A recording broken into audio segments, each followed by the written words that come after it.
नमस्कार विद्यार्थी मित्रांनो, जय सद्गुरू मित्रांनो. जिल्हा न्यायालयाची स्वच्छता आणि चापल्यता चाचणी काल पार पडली. कालच्या बॅचमध्ये काय विद्यार्थ्यांना कशा पद्धतीने स्वच्छता चापल्यता चाचणी विचारण्यात आली, कशा पद्धतीने त्यांची चाचणी घेण्यात आली, तेच आपण आज थोडक्यात जाणून घेणार, जेणेकरून जे काही पुढचे विद्यार्थी आहेत त्यांना याच्यातनं नक्कीच फायदा होणार आहे. मित्रांनो, काही विद्यार्थ्यांनी आपल्याला फोन करून कळवलं आहे, काही विद्यार्थ्यांनी मेसेज केलेत आणि त्याच्याच नंतर आपण ही अपडेट ही माहिती तुमच्यापर्यंत पोहोचवत आहे. त्यामुळे शेवटपर्यंत बघा, कुठे स्किप करू नका. चॅनलवर नसाल तर लाईक करा, शेअर करा, सबस्क्राईब करायला मुळीच विसरू नका. शेजारी घंटीचं बटन ऑन करा. चला तर मग व्हिडिओ सुरुवात करूया.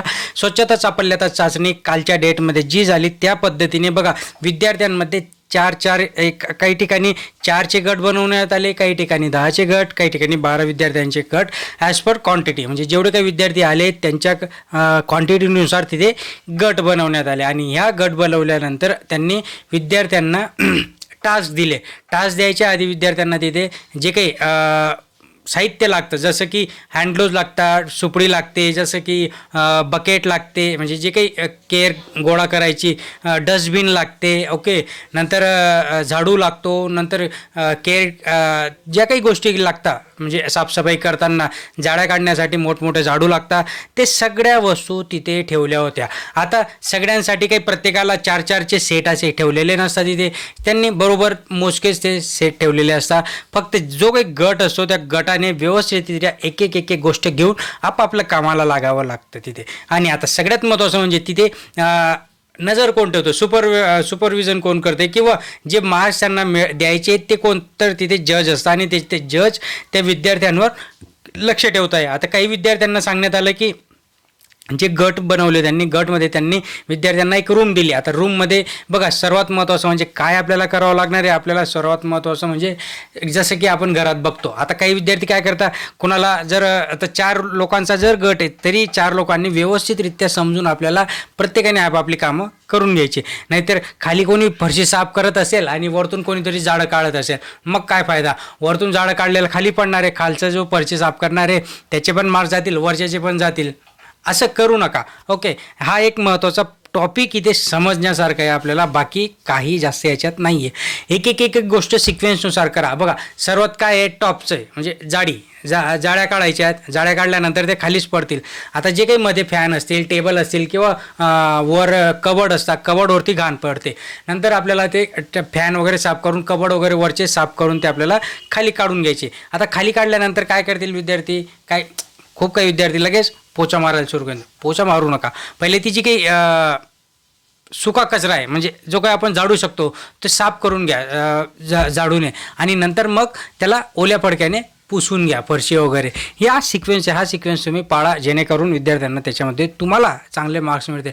नंतर काही विद्यार्थ्यांना तिथे डोअर क्लीन करायला लावले, काही विद्यार्थ्यांना कम्प्युटर साफ करायला लावले, काही विद्यार्थ्यांना फाईल वगैरे व्यवस्थितरित्या ठेवायला सांगितलं. सो या सगळ्या गोष्टी झाल्या मित्रांनो. आणि त्याच्यानंतर मग विद्यार्थ्यांचं सिलेक्शन. आता तिथे जर आपण नोटीस केलं तर काही विद्यार्थ्यांनी विद्यार्थ्यांच्या मनामध्ये असं होतं की अरे शिपाई म्हटलं म्हणजे चांगले कपडे वगैरे घालून जावे लागतील, किंवा काहींना असं वाटलं की अरे एकदम खराब कपडे जरी घालून गेलं किंवा लोअर नाईट पॅन्ट घालून गेलं तर त्यांना अशी सहानुभूती वाटेल आपल्याविषयी की या विद्यार्थ्याला खूप गरज आहे. मी याच्याही आधी बोललो होतो की विद्यार्थ्याला गरज त्याच्या परिस्थितीनुसार नाही. हां, ऑफकोर्स तुम्ही दाखवा, पण आपल्या बोलण्यातनं, आपल्या कामातनं दाखवा की आम्हाला या कामाची गरज आहे.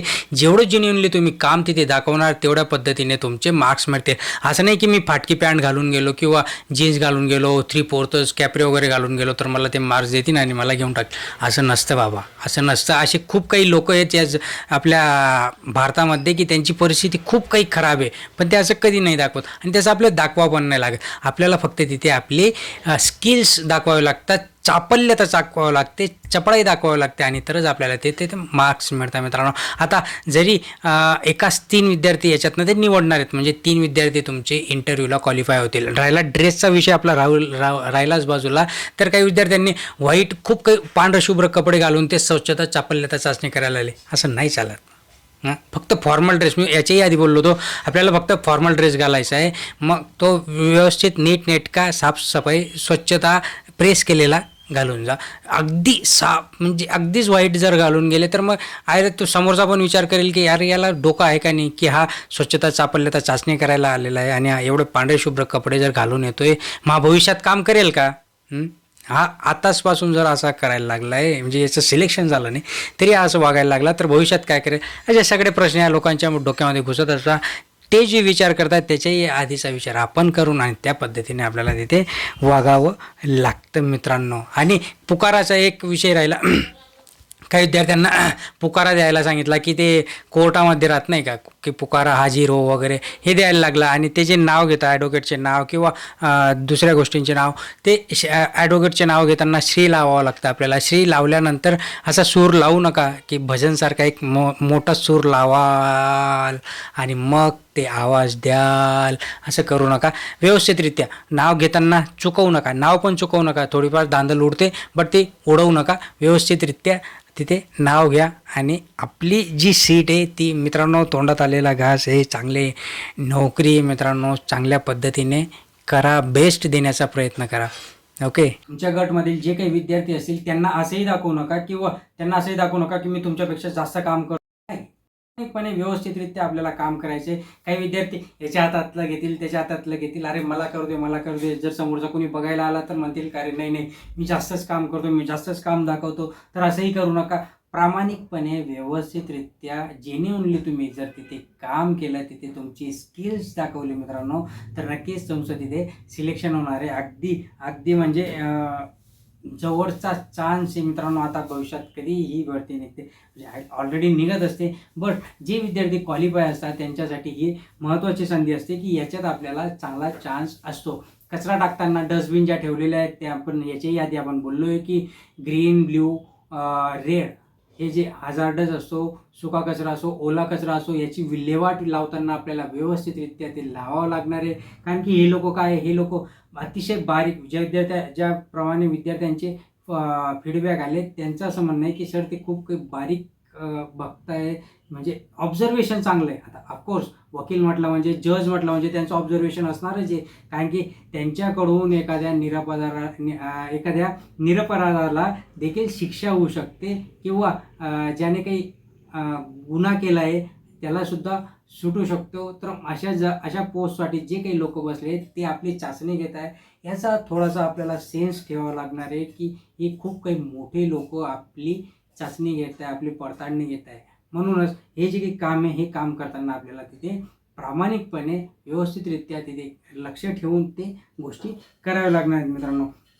राहिला विषय की आता मग याच्यानंतर काय, आता बहुतेक विद्यार्थ्यांचं असं म्हणणं आहे की सर मग आता हे जे ते म्हणताय की आता त्याच्यात एक पॉईंट अजून सुटला माझ्याकडून की त्यांच्याकडून अशा इन्स्ट्रक्शन देण्यात येत आहे विद्यार्थ्यांना. बघा, ते त्यांचे काम बरोबर करतात, मग आपण आपले काम का नाही करावे.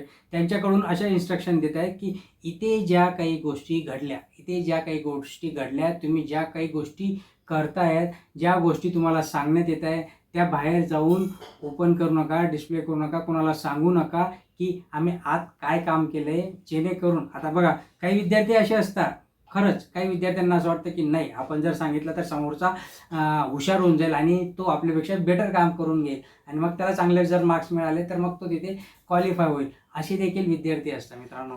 सो ते विद्यार्थ्यांना सांगताय की बाहेर जाऊन तुम्ही इन्फॉर्मेशन लीक करू नका. बट काही विद्यार्थी आपले चांगले असतात की ज्यांना जेन्युइनली वाटतं की नाही आपल्याकडून चूक झाली ना, ओके आपल्याकडून चूक झाली किंवा आपण आपला बेस्ट देण्याचा प्रयत्न केला. अजून काही विद्यार्थी असतील आपले गरिबांचे, आपल्यासारखे गरीब विद्यार्थी, होतकरू विद्यार्थी ज्यांना या गोष्टीची गरज आहे, ते विद्यार्थी खरंच तिथे येतील आणि आपण जर त्यांना इन्फॉर्मेशन दिली तर ते काहीतरी ॲडव्हान्स करण्याचा प्रयत्न करतील आणि त्यांचं देखील ते ह्या एक्झाममध्ये क्वालिफाय होतील मित्रांनो. या व्हिडिओमध्ये एवढीच माहिती मित्रांनो. बाकी अजून काही मला अपडेट आला किंवा मला जर वाटलं तर मी नक्कीच तुमच्यापर्यंत पोहोचण्याचा प्रयत्न करणार आहे. चॅनलवर नवीन असाल तर लाईक करा, शेअर करा, सबस्क्राईब करा. धन्यवाद.